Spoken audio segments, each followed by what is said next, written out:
पैशाच्या आसक्तीत राहू नये. कामवासना आणि पैसा ही दोन्ही परमार्थाला विघातक आहेत.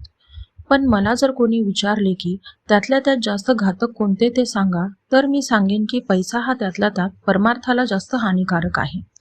पैसा हा भगवंताची निष्ठा फार कमी करतो. भगवंताने आपल्याला पैसा दिला आहे, तो आपण सत्पात्र आहोत म्हणून का दिला आहे? यासाठी भिकाऱ्याला पैसे देताना उगीच वाद घालू नये. तसे करणे म्हणजे काही न करण्याची बुद्धी होय. एखादा त्यागी मनुष्य सर्व देईल, पण स्व देणार नाही. स्व देऊन मग सर्व ठेवले तरी चालेल, पण सर्व देऊन स्व ठेवला तर ते मात्र चालणार नाही. म्हणजेच मी देतो ही भावना राहिली तर सर्वच देणे वाया जाते. मुख्य म्हणजे त्यातली वासना गेली पाहिजे, तर खरे सुख लागते. देह हा पाया धरून त्यावर इमारत बांधू लागलो तर इमारत पक्की कशी होणार? मी माझा देह म्हणतो, पण ताप येणे न येणे, इजा होणे न होणे हे आपल्या हातात आहे का? मी माझे रक्षण करीन असे म्हणतो, पण वाटेत ठेच लागून पडल्यावर लोकांनी मला घरी आणावे लागते. म्हणजे जीवित किती परस्वाधीन आहे. देहाने कितीही कार्य केले तरी ते कळसाला नाही पोहोचणार. अभिमानाने केलेले कार्य कसे कळसाला पोहोचणार?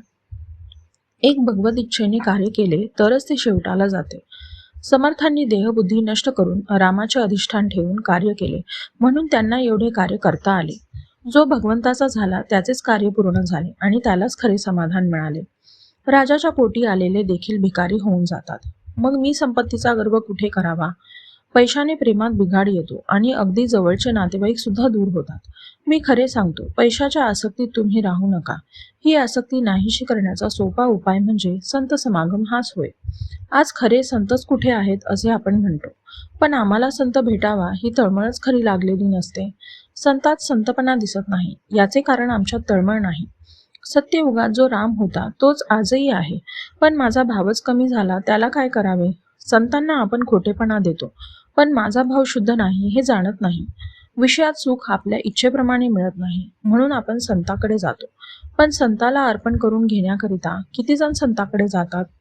देवाकरिता देवाकडे जाणारे किती बरे निघतील? मनाने नेहमी मी रामाचा आहे ही भावना ठेवावी. जानकी जीवन स्मरण. जय जय राम.